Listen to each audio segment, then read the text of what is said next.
Lamentation de Jérémie, chapitre 1. Et quoi? Elle est assise, solitaire, cette ville si peuplée. Elle est semblable à une veuve, grande entre les nations, souveraine parmi les États. Elle est réduite à la servitude. Elle pleure durant la nuit, et ses joues sont couvertes de larmes. De tous ceux qui l'aimaient, nul ne la console. Tous ses amis lui sont devenus infidèles. Ils sont devenus ses ennemis. Juda est en exil, victime de l'oppression et d'une grande servitude. Il habite au milieu des nations et n'y trouve point de repos. Tous ses persécuteurs l'ont surpris dans l'angoisse. Les chemins de Sion sont dans le deuil, car on ne va plus aux fêtes.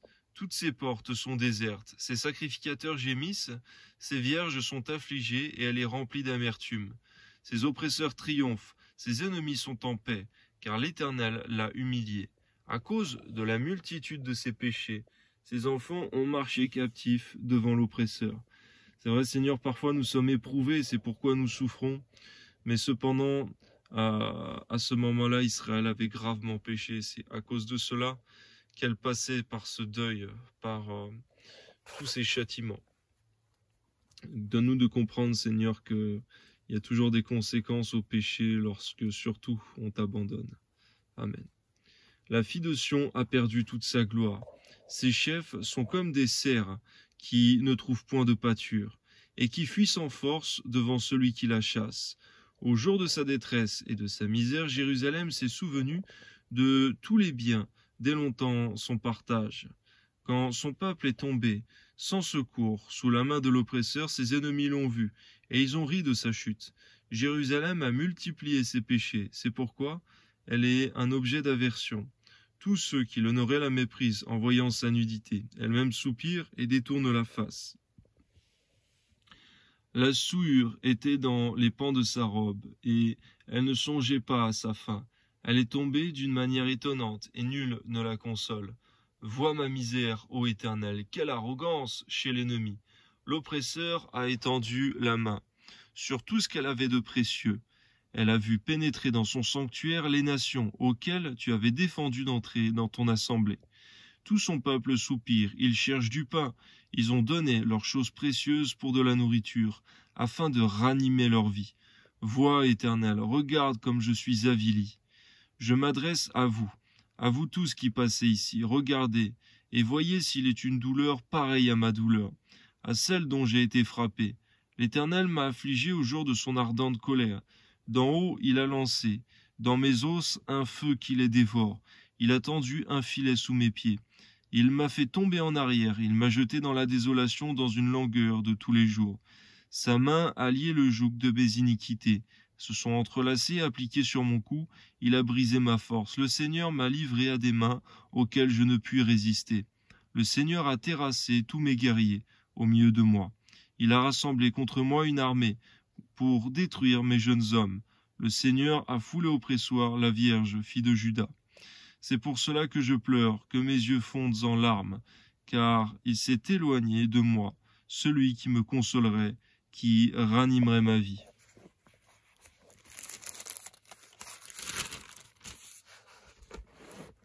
Mes fils sont dans la désolation, parce que l'ennemi a triomphé. Sion a étendu les mains, et personne ne l'a consolé. L'Éternel a envoyé contre Jacob les ennemis d'alentour. Jérusalem a été un objet d'horreur au milieu d'eux. L'Éternel est juste, car j'ai été rebelle à ses ordres. Écoutez, vous tous, peuple, et voyez ma douleur. Mes vierges et mes jeunes hommes sont allés en captivité. J'ai appelé mes amis, et ils m'ont trompé. Mes sacrificateurs et mes anciens ont expiré dans la ville. Ils cherchaient de la nourriture afin de ranimer leur vie. Éternel, regarde ma détresse, mes entrailles bouillonnent, mon cœur est bouleversé au-dedans de moi, car j'ai été rebelle. Au dehors, l'épée a fait ses ravages, au dedans, la mort. On a entendu mes soupirs et personne ne m'a consolé. Tous mes ennemis ont appris mon malheur, ils se sont réjouis de ce que tu l'as causé. Tu publieras le jour où ils seront comme moi. Que toute leur méchanceté vienne devant toi, et traite-les comme tu m'as traité, à cause de toutes mes transgressions. Car mes soupirs sont nombreux, et mon cœur est souffrant. Lamentation de Jérémie au chapitre 2. Et quoi? Le Seigneur, dans sa colère, a couvert de nuages la fille de Sion. Il a précipité du ciel sur la terre la magnificence d'Israël. Il ne s'est pas souvenu de son marchepied au jour de sa colère. Le Seigneur a détruit sans pitié toutes les demeures de Jacob. Il a dans sa fureur renversé les forteresses de la fille de Juda. Il les a fait rouler à terre. Il a profané le royaume et ses chefs. Il a, dans son ardente colère, abattu toute la force d'Israël. Il a retiré sa droite en présence de l'ennemi. Il a allumé dans Jacob des flammes de feu qui dévorent de tous côtés. Il a tendu son arc comme un ennemi. Sa droite s'est dressée comme celle d'un assaillant. Il a fait périr tout ce qui plaisait au regard. Il a répandu sa fureur comme un feu sur la tente de la fille de Sion. Le Seigneur a été comme un ennemi. Il a dévoré Israël, il a dévoré tous ses palais. Il a détruit ses forteresses, il a rempli la fille de Juda de plaintes et de gémissements. Il a dévasté sa tente comme un jardin. Il a détruit le lieu de son assemblée. L'Éternel a fait oublier en Sion les fêtes et le sabbat. Et dans sa violente colère, il a rejeté le roi et le sacrificateur. Le Seigneur a dédaigné son autel, repoussé son sanctuaire. Il a livré entre les mains de l'ennemi les murs des palais de Sion. Les cris ont retenti dans la maison de l'Éternel, comme un jour de fête. L'Éternel avait résolu de détruire les murs de la fille de Sion. Il a tendu le cordeau, il n'a pas retiré sa main, sans les avoir anéantis. Il a plongé dans le deuil remparts et murailles, qui n'offrent plus ensemble qu'une triste ruine. Ses portes sont enfoncées dans la terre. Il en a détruit, rompu les barres. Son roi et ses chefs sont parmi les nations. Il n'y a plus de loi. Même les prophètes ne reçoivent aucune vision de l'Éternel. Les anciens de la fille de Sion sont assis à terre. Ils sont muets. Ils ont couvert leur tête de poussière. Ils sont revêtus de sacs. Les vierges de Jérusalem laissent retomber leur tête vers la terre. Mes yeux se consument dans les larmes, mes entrailles bouillonnent, ma bile se répand sur la terre, à cause du désastre de la fille de mon peuple, des enfants et des nourrissons en défaillance dans les rues de la ville. Ils disaient à leur mère, où y a-t-il du blé et du vin? Et ils tombent comme des blessés dans les rues de la ville. Ils rendent l'âme sur le sein de leur mère. Que dois-je te dire? À quoi te comparer, fille de Jérusalem? Qui trouvait de semblable à toi? Et quelle consolation te donner, vierge fille de Sion? Car ta plaie est grande comme la mer. Qui pourra te guérir? Tes prophètes ont eu pour toi des visions vaines et fausses. Ils n'ont pas mis à nu ton iniquité, afin de détourner de toi la captivité. Ils t'ont donné des oracles mensongers et trompeurs. Tous les passants battent des mains sur toi, ils sifflent, ils secouent la tête contre la fille de Jérusalem. Est-ce là, cette ville qu'on appelait une beauté parfaite, la joie de toute la terre? Tous tes ennemis ouvrent la bouche contre toi. Ils sifflent, ils grincent des dents, ils disent « Nous l'avons englouti ». C'est bien le jour que nous attendions. Nous l'avons atteint, nous le voyons. L'Éternel a exécuté ce qu'il avait résolu. Il a accompli la parole qu'il avait dès longtemps arrêtée. Il a détruit sans pitié, il a fait de toi la joie de l'ennemi, il a relevé la force de tes oppresseurs. Leur cœur crie vers le Seigneur. Mur de la fille de Sion, répand jour et nuit des torrents de larmes, ne te donne aucun relâche, et que ton œil n'ait point de repos. Lève-toi, pousse des gémissements à l'entrée des veilles de la nuit. Répands ton cœur comme de l'eau en présence du Seigneur. Lève tes mains vers lui pour la vie de tes enfants, qui meurent de faim au coin de toutes les rues. Lorsque c'est vrai de telles choses arrivent, Seigneur, le moment effectivement est à la prière, à l'intercession, à la supplication, aux larmes. C'est vrai, Seigneur, il y a un temps pour toutes choses sous le soleil, c'est vrai. Mais dans ces moments-là, c'est le temps d'une grande repentance parce que le péché avait été énorme, excessif, persévérant et la désobéissance excessive envers toi avant que tous ces malheurs n'arrivent. C'est vrai, Seigneur mon Dieu, on ne pêche pas avec persévérance impunément contre toi. Amen. Voix éternelle, regarde qui tu as ainsi traité. Fallait-il que des femmes dévorassent le fruit de leurs entrailles, les petits-enfants, objet de leur tendresse, que sacrificateurs et prophètes fussent massacrés dans le sanctuaire du Seigneur. Les enfants et les vieillards sont couchés par terre dans les rues. Mes vierges et mes jeunes hommes sont tombés par l'épée. Tu as tué au jour de ta colère. Tu as égorgé sans pitié. Tu as appelé toute part sur moi l'épouvante de toutes parts. Comme à un jour de fête, au jour de la colère de l'Éternel, il n'y a eu ni réchappé ni survivant. Ceux que j'avais soignés et élevés, mon ennemi les a consumés. Lamentation de Jérémie, chapitre 3. Je suis l'homme qui a vu la misère sous la verge de sa fureur. Il m'a conduit, mené dans les ténèbres et non dans la lumière. Contre moi, il tourne et retourne sa main tout le jour. Il a fait dépérir ma chair et ma peau. Il a brisé mes os. Il a bâti autour de moi. Il m'a environné de poison et de douleur. Il me a fait habiter dans les ténèbres, comme ceux qui sont morts dès longtemps. Il m'a entouré d'un mur pour que je ne sorte pas. Il m'a donné de pesantes chaînes. J'ai beau crier et implorer du secours, il ne laisse pas accès à ma prière. Il a fermé mon chemin avec des pierres de taille. Il a détruit mes sentiers. Il a été pour moi un ours en embuscade, un lion dans un lieu caché. Il a détourné mes voies, il m'a déchiré. Il m'a jeté dans la désolation. Il a tendu son arc, il m'a placé comme un but pour sa flèche. Il a fait entrer dans mes reins les traits de son carquois. Je suis pour tout mon peuple un objet de raillerie, chaque jour l'objet de leurs chansons. Il m'a rassasié d'amertume, il m'a enivré d'absinthe, il a brisé mes dents avec des cailloux. Il m'a couvert de cendres, il m'a enlevé la paix. Je ne connais plus le bonheur, et j'ai dit, ma force est perdue. On voit, Seigneur, que Jérémie, il parle pour Jérusalem et pour tout le mal qui est arrivé à cette ville à cause de tout le péché qu'elle a commis. Il parle et non pour lui-même. Amen. Je n'ai plus d'espérance en l'Éternel. Quand je pense à ma détresse et à ma misère, à l'absinthe et au poison, quand mon âme s'en souvient, elle est abattue au-dedans de moi. Voici ce que je veux repasser en mon cœur, ce qui me donnera de l'espérance. Les bontés de l'Éternel ne sont pas épuisées, ses compassions ne sont pas à leur terme. Elles se renouvellent chaque matin. Oh, que ta fidélité est grande. L'Éternel est mon partage, dit mon âme. C'est pourquoi je veux espérer en lui. Merci Seigneur, parce que ce qui nous donne de l'espérance pour l'avenir, c'est de constater, de repasser dans nos cœurs ta bonté que tu as exercée envers nous dans le passé jusqu'à présent. Tu as été fidèle, Seigneur, et tu le seras. À nous d'être fidèles également. Amen. L'Éternel a de la bonté pour qui espère en lui, pour l'âme qui le cherche. Il est bon d'attendre en silence le secours de l'Éternel. Il est bon pour l'homme de porter le joug dans sa jeunesse. Il se tiendra solitaire et silencieux, parce que l'Éternel le lui impose. Il mettra sa bouche dans la poussière sans perdre toute espérance. Il présentera la joue à celui qui le frappe. Il se rassasiera d'opprobre. Merci Seigneur, parce que c'est vrai, c'est aussi ce qu'a fait Jésus-Christ. Et à l'instar, Seigneur mon Dieu, de tous tes enfants, Seigneur, qui marchent ta ressemblance dans l'obéissance, Seigneur. Amen.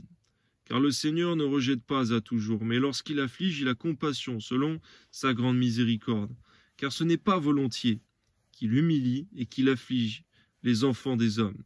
Quand on foule aux pieds tous les captifs du pays, quand on viole la justice humaine à la face du Très-Haut, quand on fait tort à autrui dans sa cause, le Seigneur ne le voit-il pas? Qui dira qu'une chose arrive sans que l'Éternel l'ait ordonnée? N'est-ce pas de la volonté du Très-Haut que viennent les maux et les biens? Pourquoi l'homme vivant se plaindrait-il que chacun se plaigne de ses propres péchés? Recherchons nos voies et les sondons, et retournons à l'Éternel, élevons nos cœurs et nos mains vers Dieu qui est au ciel. Nous avons péché, nous avons été rebelles, tu n'as point pardonné. Tu t'es caché dans ta colère et tu nous as poursuivis. Tu as tué sans miséricorde, tu t'es environné d'un nuage pour fermer accès à la prière. Tu nous as rendu un objet de mépris et de dédain au milieu des peuples. Ils ouvrent la bouche contre nous, tous ceux qui sont nos ennemis. Notre partage a été la terreur et la fosse, le ravage et la ruine. Des torrents d'eau coulent de mes yeux, à cause de la ruine de la fille de mon peuple. Mon œil se fond en larmes, sans repos, sans relâche, jusqu'à ce que l'Éternel regarde et voie du haut des cieux. Mon œil me fait souffrir à cause de toutes les filles de ma ville. Ils m'ont donné la chasse comme un oiseau, ceux qui sont à tort mes ennemis. Ils ont voulu anéantir ma vie dans une fosse, et ils ont jeté les pierres sur moi. Les eaux ont inondé ma tête. Je disais, je suis perdu. J'ai invoqué ton nom, ô Éternel. Du fond de la fosse, tu as entendu ma voix. Ne ferme pas l'oreille à mes soupirs, à mes cris. Au jour où je t'ai invoqué, tu t'es approché. Tu as dit, ne crains pas. Seigneur, tu as défendu la cause de mon âme. Tu as racheté ma vie. Éternel, tu as vu ce qu'on m'a fait souffrir. Rends-moi justice. Tu as vu toute leur vengeance, tout leur complot contre moi. Éternel, tu as entendu leurs outrages, tout leur complot contre moi, les discours de mes adversaires et les projets qu'ils formaient chaque jour contre moi. Regarde, quand ils sont assis et quand ils se lèvent, je suis l'objet de leurs chansons. Tu leur donneras un salaire, ô Éternel, selon l'œuvre de leurs mains. Tu les livreras à l'endurcissement de leur cœur, à ta malédiction contre eux. Tu les poursuivras dans ta colère, tu les extermineras. De dessous les cieux, ô Éternel. Lamentation de Jérémie, chapitre 4. Et quoi, l'or a perdu son éclat, l'or pur est altéré. Les pierres du sanctuaire sont dispersées au coin de toutes les rues. Les nobles fils de Sion, estimés à l'égal de l'or pur, sont regardés hélas comme des vases de terre, ouvrage des mains du potier. Les chacals même présentent la mamelle et allaitent leurs petits. Mais la fille de mon peuple est devenue cruelle, comme les autruches du désert. La langue du nourrisson s'attache à son palais, desséché par la soif. Les enfants demandent du pain et personne ne leur en donne. Ceux qui se nourrissaient de mets délicats périssent dans les rues. Ceux qui étaient élevés dans la pourpre embrassent les fumiers. Le châtiment de la fille de mon peuple est plus grand que celui de Sodome, détruite en un instant, sans que personne ait porté la main sur elle. Et c'est là, c'est vrai, Seigneur mon Dieu, un passage important, c'est que le peuple de Jérusalem, d'Israël, a été frappé plus fort à ce moment-là que Sodome, qui avait été détruite en un instant, car Israël a été frappé d'une manière longue et douloureuse, excessive, mais sans être complètement détruite. C'est vrai, Seigneur, à cause de ta promesse. Tu es fidèle. Amen. Ces princes étaient plus éclatants que la neige, plus blancs que le lait. Ils avaient le teint plus vermeil que le corail. Leur figure était comme le saphir. Leur aspect est plus sombre que le noir. On ne les reconnaît pas dans les rues. Ils ont la peau collée sur les os, sèche comme du bois. Ceux qui périssent par l'épée sont plus heureux que ceux qui périssent par la faim, qui tombent exténués, privés du fruit des champs. Les femmes, malgré leur tendresse, font cuire leurs enfants. Ils leur servent de nourriture au milieu du désastre de la fille de mon peuple. L'Éternel a épuisé sa fureur, il a répandu son ardente colère. Il a allumé dans Sion un feu qui en dévore les fondements. Les rois de la terre n'auraient pas cru. Aucun des habitants du monde n'aurait cru que l'adversaire, que l'ennemi entrerait dans les portes de Jérusalem. Voilà le fruit des péchés de ses prophètes, des iniquités de ses sacrificateurs, qui ont répandu dans son sein le sang des justes. Ils erraient en aveugles dans les rues, souillés de sang, on ne pouvait plus toucher leurs vêtements. « Éloignez-vous, impurs !» leur criait-on. « Éloignez-vous, éloignez-vous et ne touchez pas. » Ils sont en fuite, ils errent çà et là. On dit parmi les nations, ils n'auront plus leur demeure. L'Éternel les a dispersés dans sa colère, et ne tourne plus les regards vers eux. On n'a eu ni respect pour les sacrificateurs, ni pitié pour les vieillards. Nos yeux se consumaient encore, et nous attendions vainement du secours. Nos regards se portaient avec espérance vers une nation qui ne nous a pas délivrés. On épiait nos pas pour nous empêcher d'aller sur nos places. Notre fin s'approchait, nos jours étaient accomplis. Notre fin est arrivée. Nos persécuteurs étaient plus légers que les aigles du ciel. Ils nous ont poursuivis sur les montagnes. Ils nous ont dressé des embûches dans le désert. Celui qui nous faisait respirer loin de l'Éternel a été pris dans leur fosse. Lui, de qui nous disions: nous vivrons sous son ombre parmi les nations.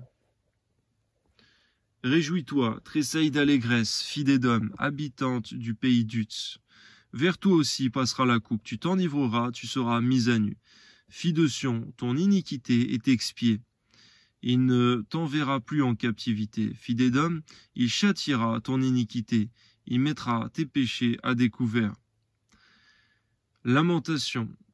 de Jérémie, chapitre 5. Souviens-toi, Éternel, de ce qui nous est arrivé. Regarde, vois notre opprobre. Notre héritage a passé à des étrangers, nos maisons à des inconnus. Nous sommes orphelins sans père. Nos mères sont comme des veuves. Nous buvons notre eau à prix d'argent. Nous payons notre bois. Nous sommes poursuivis, le joug sur le cou. Nous sommes épuisés. Nous n'avons point de repos. Nous avons tendu la main vers l'Égypte, vers la Syrie, pour nous rassasier de pain. Nos pères ont péché, ils ne sont plus. Et c'est nous qui portons la peine de leurs iniquités. Des esclaves dominent sur nous, et personne ne nous délivre de leurs mains. Nous cherchons notre pain au péril de notre vie devant l'épée du désert. On voit, Seigneur, à combien l'homme qui abandonne Dieu, après avoir fait alliance avec lui, est réduit, Seigneur mon Dieu. Toutefois, lorsque tu tiens à lui, il est réduit, Seigneur mon Dieu, dans un tel état d'humiliation, un tel état de bassesse, Seigneur mon Dieu, d'humiliation véritablement, afin qu'il reconnaisse que il n'y a rien de plus amer que de t'abandonner, Seigneur, et de plus important que de revenir à toi rapidement. Car c'est vrai, Seigneur, il vaut mieux être châtié, même si c'est terrible, si c'est affligeant sur terre, plutôt que de périr au séjour des morts, partir en enfer pour l'éternité, et subir la condamnation d'un jugement, d'un feu éternel, qui dévore les rebelles selon ta parole, Seigneur. C'est pourquoi garde-nous, Seigneur, de nous gémir lorsque nous sommes repris par toi sur terre, Seigneur mon Dieu, car il vaut mieux largement cela plutôt que ce soit pour l'éternité. Ainsi, permets-nous aussi de persévérer dans l'annonce de l'Évangile, Seigneur, afin que le plus grand nombre échappe, Seigneur, au feu de la perdition éternelle. Amen. Notre peau est brûlante comme un four par l'ardeur de la faim. Ils ont déshonoré les femmes d'Ancien, les vierges dans les villes de Juda. Des chefs ont été pendus par leurs mains. La personne des vieillards n'a pas été respectée. Les jeunes hommes ont porté la meule. Les enfants chancelaient sous des fardeaux de bois. Les vieillards ne vont plus à la porte. Les jeunes hommes ont cessé leur chant. La joie a disparu de nos cœurs. Le deuil a remplacé nos danses. La couronne de notre tête est tombée. Malheur à nous, parce que nous avons péché. Si notre cœur est souffrant, si nos yeux sont obscurcis, c'est que la montagne de Sion est ravagée, c'est que les renards s'y promènent. Toi, Éternel, tu règnes à jamais. Ton trône subsiste de génération en génération. Pourquoi nous oublierais-tu pour toujours? Nous abandonnerais-tu pour de longues années? Fais-nous revenir vers toi, ô Éternel, et nous reviendrons. Donne-nous encore des jours comme ceux d'autrefois. Nous aurais-tu entièrement rejetés? T'irriterais-tu contre nous jusqu'à l'excès?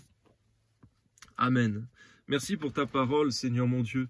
Même s'il y a des passages, des choses très dures, très difficiles, c'est vrai, Seigneur mon Dieu, nous ne pouvons que relativiser, Seigneur mon Dieu.